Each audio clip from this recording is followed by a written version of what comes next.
I'll say it. The first weekend of the college football playoffs are over, and USC had the best weekend of everybody.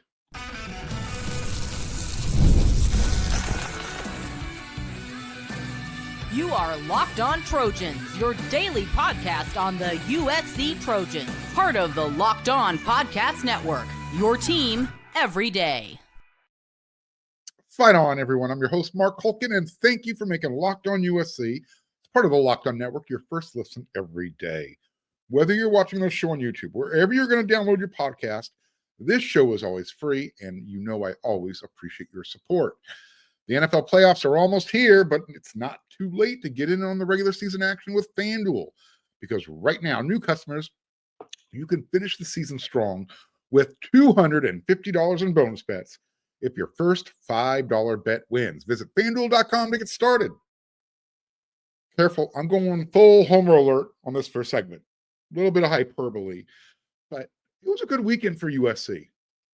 I mean, if you think about it, Trojans, they didn't qualify for the 12-team playoff, yet they still found a way to win the playoffs news cycle. They got a couple of big, huge transfer commitments to end the week. One earlier and then one on Saturday. So while everybody was discussing or complaining about the first round playoffs and the matchups and discussing who should have been there, who shouldn't have been there, all USC did, they got fat up front on their defensive line. And when I mean fat, I mean big, heavy, thick. Literally, in a 72-hour period, USC added Keyshawn Silver. I told you about him last week on Locked on USC. And then Jamal Jarrett. He decided he wanted to be a USC Trojan. Literally, the Trojans' defensive line added 700 pounds. And now they have the size, and they now have the depth, more importantly, inside that, to make the rest of their defense better. USC fans woke up Saturday morning to the news that Jarrett, who was a 4-star prospect in the 2023 recruiting class, he was the nation's 183rd overall recruit, and he was considered the number 21 defensive lineman in the class. He's now a Trojan. He originally enrolled at Georgia, but it didn't work out with Bear Alexander. Maybe this Georgia scrap will be different for USC. I have a feeling it will be. I'm hoping.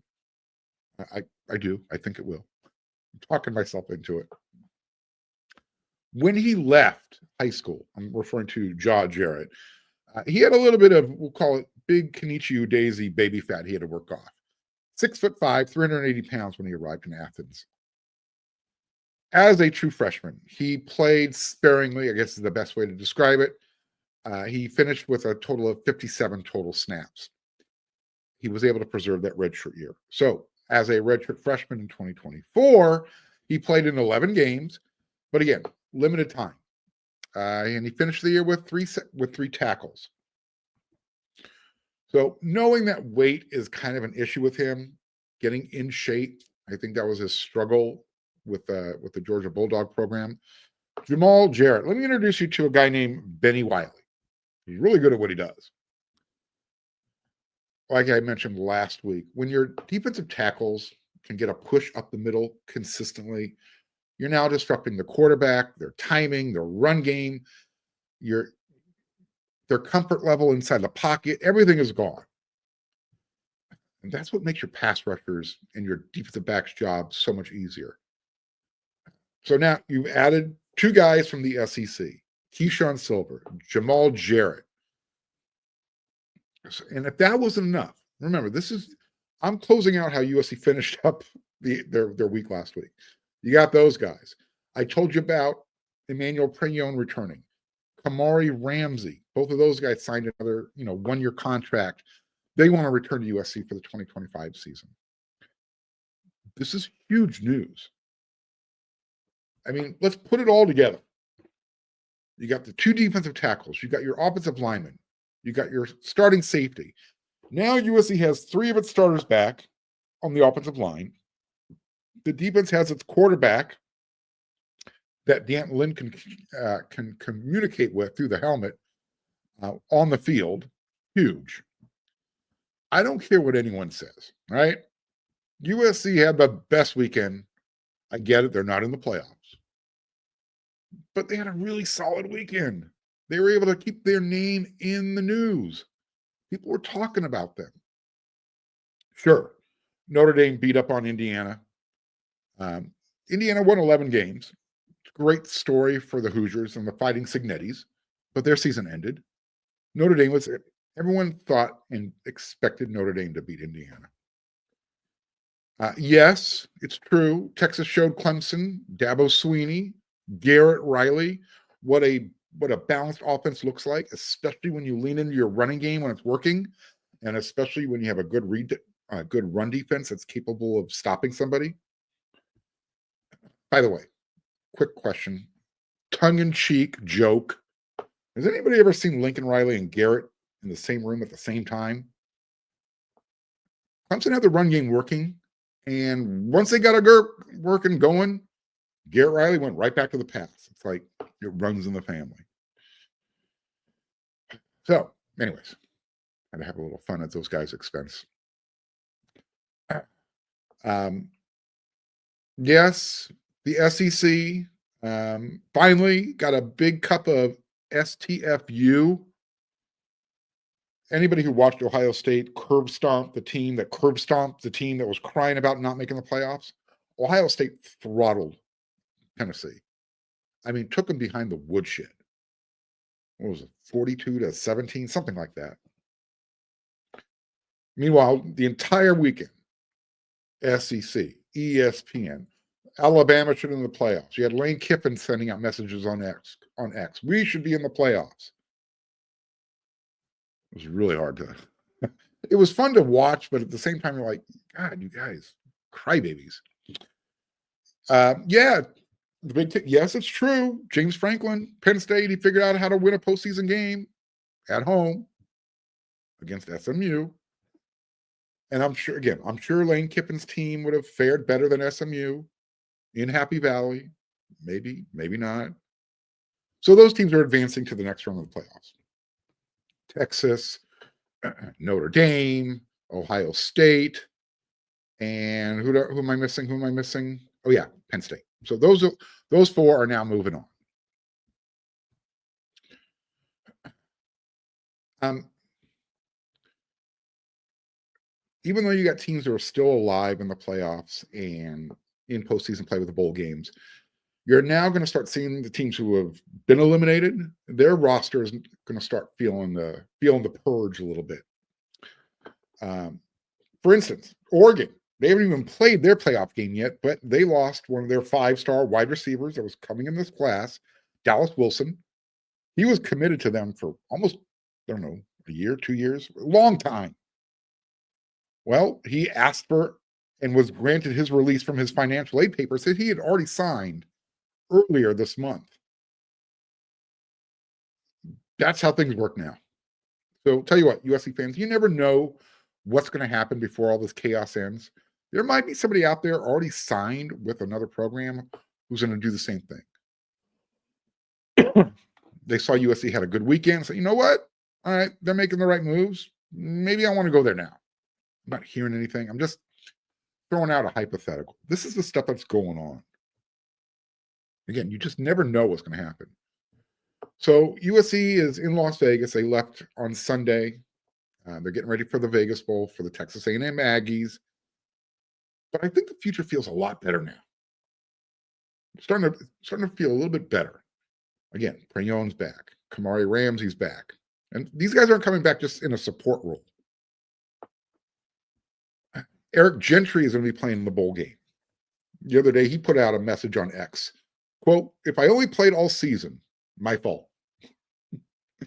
He was, I don't know what he was going with there, but I think he was just going for a little bit of a sympathy. It's good to have Eric back. Look, all I want for Hanukkah this year, if anybody's listening, is to see Eric Gentry play the entire 2025 season, full season of games, no injuries. That's what I want. Because I'll tell you what, with guys like Jaw Jarrett, Keyshawn Silver, Devon Tompkins, who else is returning? Kobe Pepe, Jade Abasiri, Carlon Jones, Ratumana Bulabalavu, Jakeem Stewart's arriving, Floyd Bucard. Look, that's some awesome depth. I mean, you're talking 3 deep across, and those were just the interior guys. Now you got that type of size up front. Let's see what kind of gap Eric Gentry can shoot. He can get skinny. He already is. One last note before I close out this segment, just to show you how good of a weekend it was.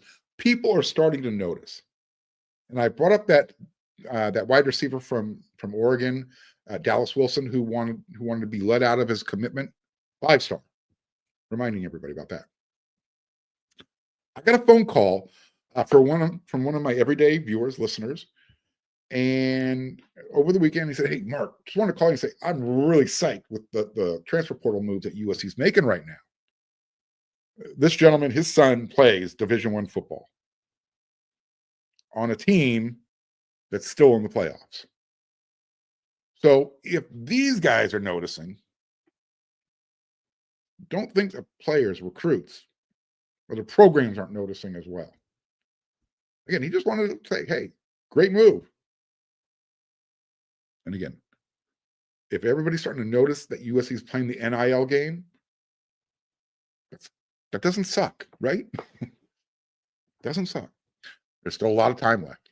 USC plays on Friday, December 27th, 7:30 p.m. against Texas A&M. I want to talk about that in the show as well. But in the next segment, get some possible tight end coaching news as well as some other team news and notes.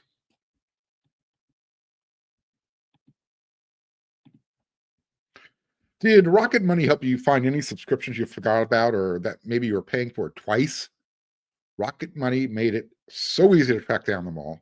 It's like literally having a personal assistant for your finances. Rocket Money is a personal finance app that helps you find and cancel your unwanted subscriptions, monitors your spending, and helps lower your bills so you can grow your savings. It brings everything together in one place, whether it's subscriptions, your spending habits, or even the goals you want to hit this year. Rocket Money has over 5 million users and has saved a total of 500 million in canceled subscriptions. And it saves its members up to $740 a year when using all the app's premium features. Cancel your unwanted subscriptions and reach your financial goals faster with Rocket Money. Go to rocketmoney.com/lockedon. Do that today. That's rocketmoney.com/lockedon. rocketmoney.com/lockedon. Just a review, okay? In the last week, USC replaced Bear Alexander with 700 pounds of defensive linemen, Keyshawn Silver, Jamal Jarrett. They got Emmanuel Prignon, probably their best offensive lineman in 2024, to return for the 2025 season. Kamari Ramsey, both re-signed for a year. Quentin Joyner, he's being replaced by a 1,000-yard rusher. His name is Eli Sanders. He's from the University of New Mexico. By the way, I did a little bit of research. I wanted to find out why USC wanted this guy so badly. Well, here's why. In the month of November, he ran for 200 yards against Wyoming. He wasn't the team's leading rusher, but still 200 yards. Against San Diego State, he ran for 173 yards. Against Washington State, 121 yards. And he won over the century mark against Hawaii as well. I don't have the exact number, but again, he went for triple digits. That's a pretty good month of November.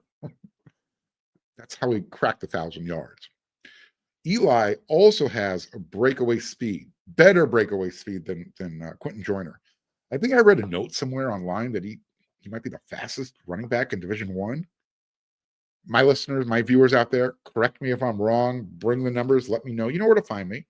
By the way, if you like the show, I know you do. You've been watching I'm watching my numbers keep growing up. Help keep this show growing. If you're not a subscriber and you're watching on YouTube, click that red subscribe button right now. Smash that thumbs up. Click that bell notification button so you don't miss an episode, and you'll get everything you know about USC every single day. All right. So you got the running back. Look, that's a lot of good news. And things are always changing rapidly in the transfer portal. So far, USC's been able to hold on to their two call them their two best edge players on the defensive line. Cameron Fountain is coming back. It looks like Braylon Shelby's coming back. He had to tell one beat writer that I think twice or three times, yeah, not going anywhere.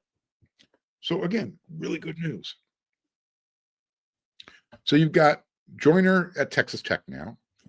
Over the weekend, Deuce Robinson, he's going to go to Florida State. He's going to go to school where his dad played.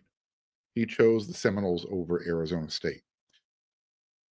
So USC's former USC Trojan, 6'6", 220-pound wide receiver, who last year caught 23 passes for 396 yards and 5 touchdowns. He is now a Florida State Seminole. In his last game as a Trojan against Notre Dame, he had 3 catches, 63 yards. And don't forget, he's a two-sport star also. He's going to try and play baseball at Florida State as well. Last year, he played in 4 games. He started 2 games, and he had a batting average of below the Mendoza line, below his weight. He batted 167. Slugging percentage, 333. I think Deuce needs to pick a sport and decide which one he wants to go with. Since he's on football scholarship, I think he's going to go football. Good luck, Deuce. I hope everything works out for you in Tallahassee. Really do. Nice young man. But now, Jacoby Lane is the go-to big wide receiver, and he needs to own it. Okay? It's Jacoby and Mekhi Lemon. That is who USC is putting all of their, and I'm using finger quotes, resources in as far as being their big-time number one guys. Until somebody else steps up, those are your guys. I look at it this way. You notice I said USC invested their resources in. This was USC's version of Shaquille O'Neal versus Kobe Bryant. Lincoln Riley chose Jacoby Lane. All right. So, I mean, if you disagree, let me know. But it seems to be working out that way. Based on what I've heard, I think that's the way it's going. On the coaching news, so it took less than 24 hours for Lincoln Riley to name Zach Hanson as the offensive line coach after Josh Henson took the offensive coordinator job at Purdue. Now, it looks like Coach Riley is pretty close to naming his tight end coach. According to the LA Football Network, they're reporting that USC is looking at, his name is Joshua Ergel. He's the tight end coach. Right now, he is the Florida International University offensive line coach. I see where Lincoln Riley's going with this. He just transitioned Zach Hanson from tight end coach to offensive line room. He's now kind of doing a little bit reverse role here, bringing the Florida International offensive line coach in to be USC's tight end coach. Those two rooms work very closely together anyway. So, little background. Who is Joshua Ergel? Well, in 2022, he was a tight end coach. And let's see, where else? He spent 2 seasons with the Kansas Jayhawks doing that. He was also their recruiting coordinator. I apologize. So it was in 2022, he was the tight ends coach for Kansas. And he was also the offensive coordinator for Austin Peay. All right. So he's got a lot of he's worn a lot of hats so far.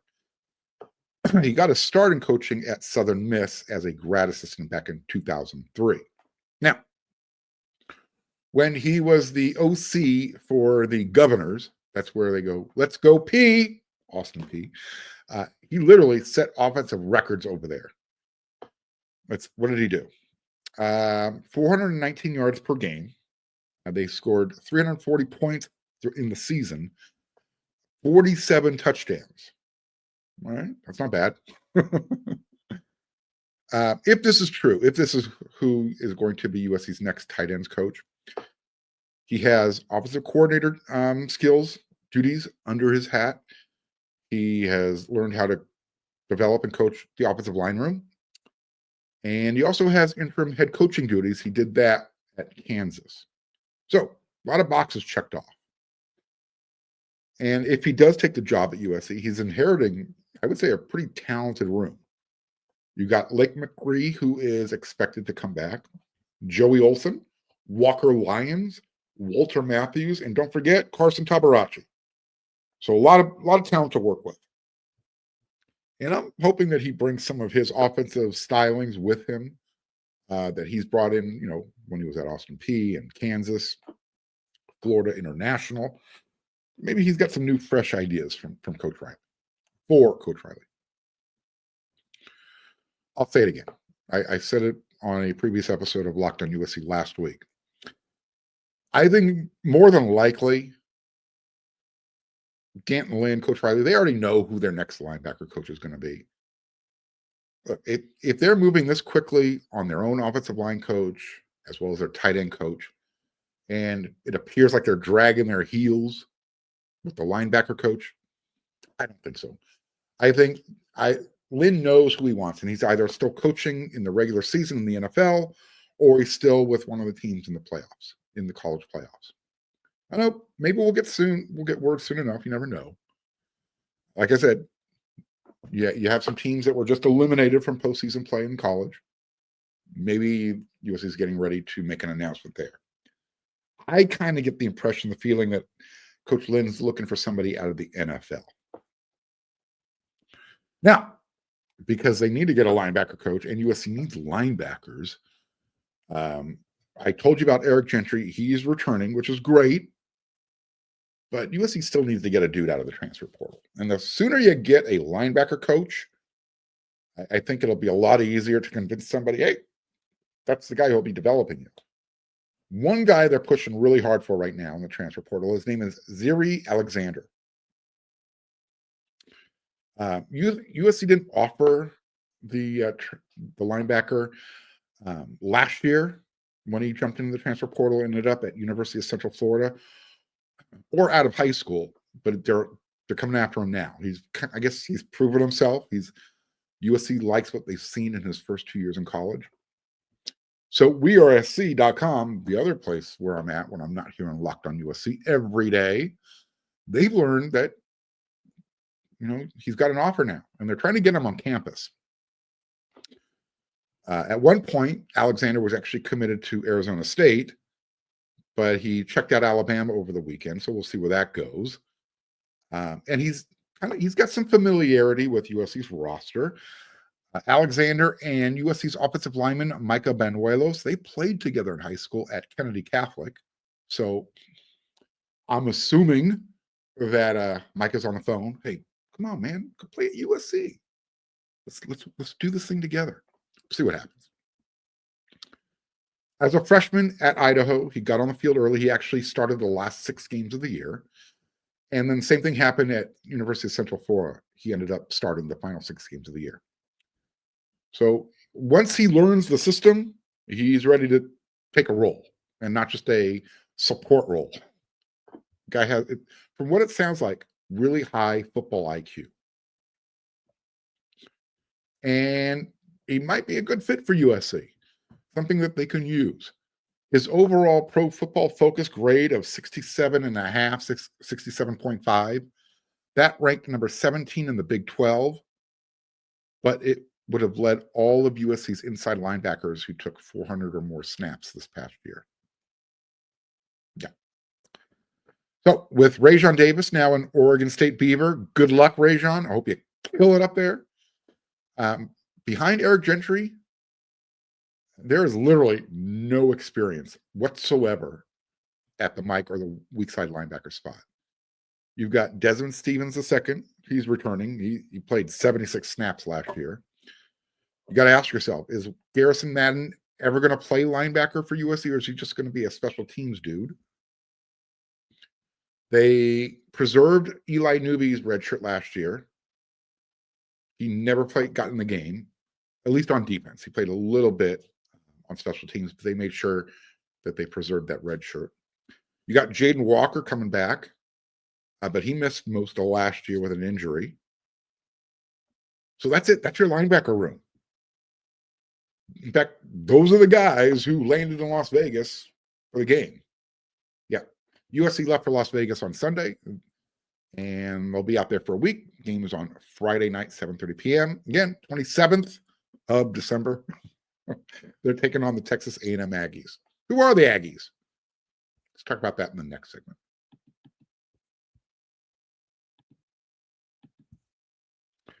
The NFL playoffs are almost here, but it's not too late for you to get in on the regular season action with FanDuel, America's #1 sportsbook right now. New customers, you can finish the season strong with $250 in bonus bets if your first $5 bet wins. FanDuel has so many ways for you to pick up a W, literally. Not only can you bet on who will win the game, but FanDuel also has bets for which players will score a touchdown, kick a field goal, how many points will each team score, and so much more. Just visit FanDuel.com to join today. That's FanDuel.com for your chance at $250 in bonus bets. Make every moment more with FanDuel, an official sports partner of the NFL. So who are the Texas A&M Aggies? Yeah, who are they? You know, they're cheerleaders. A bunch of dudes like to wear white overalls and wave a white towel. I'm going to see if I can get Chris Arledge on this week. He has a way of just ripping the Texas A&M Aggies. And if I don't, make sure you check out Inside the Trojans Huddle, the panel show I do with Chris and Eric McKinney every week.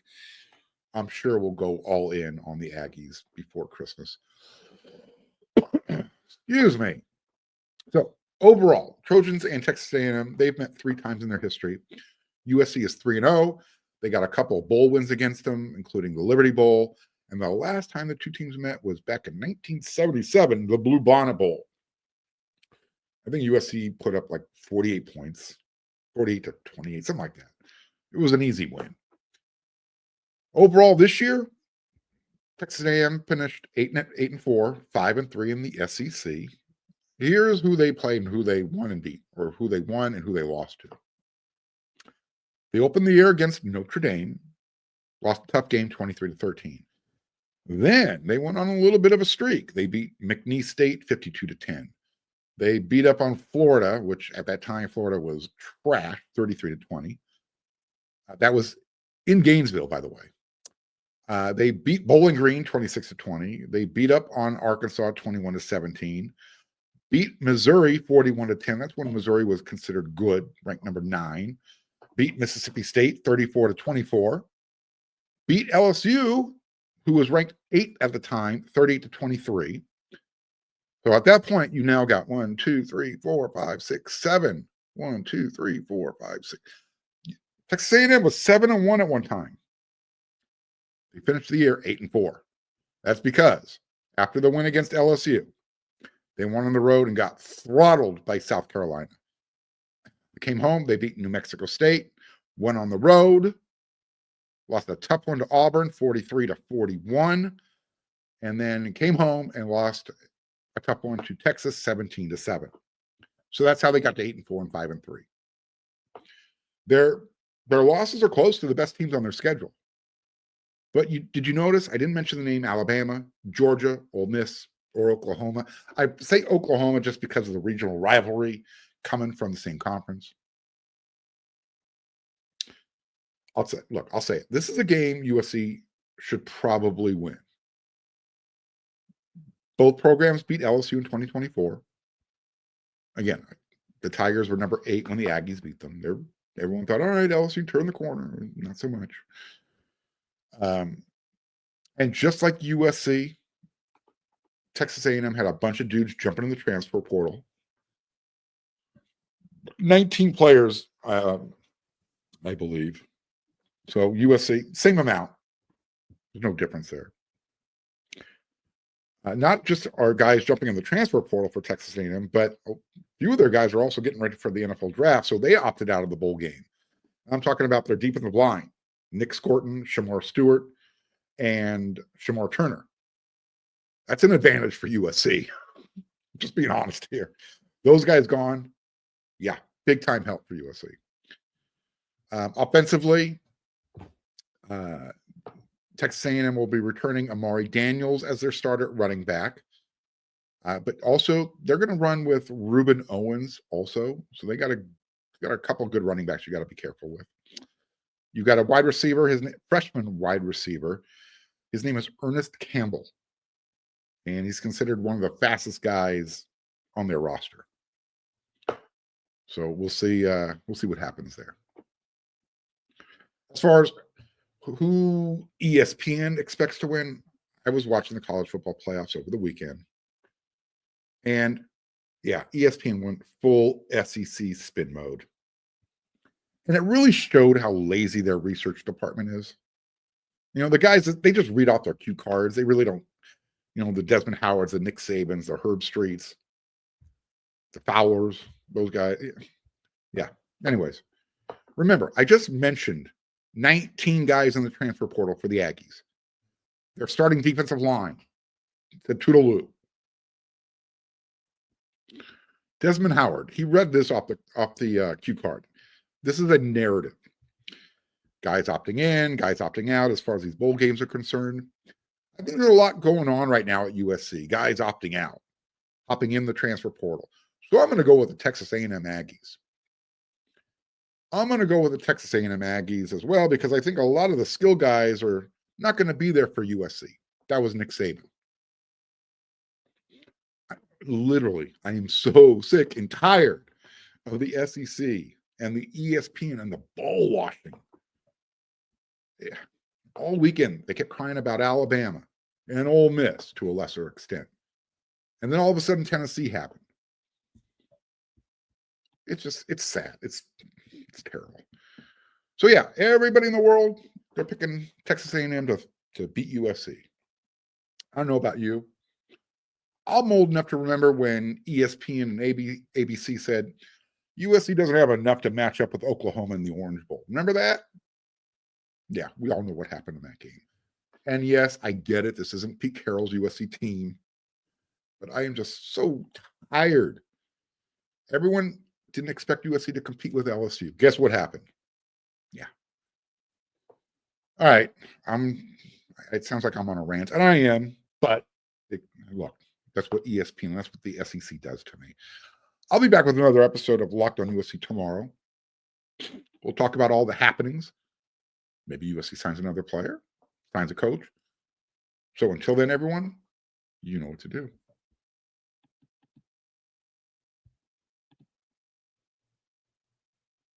And don't forget, wearesc.com. When you're done making Locked on USC your first listen every day.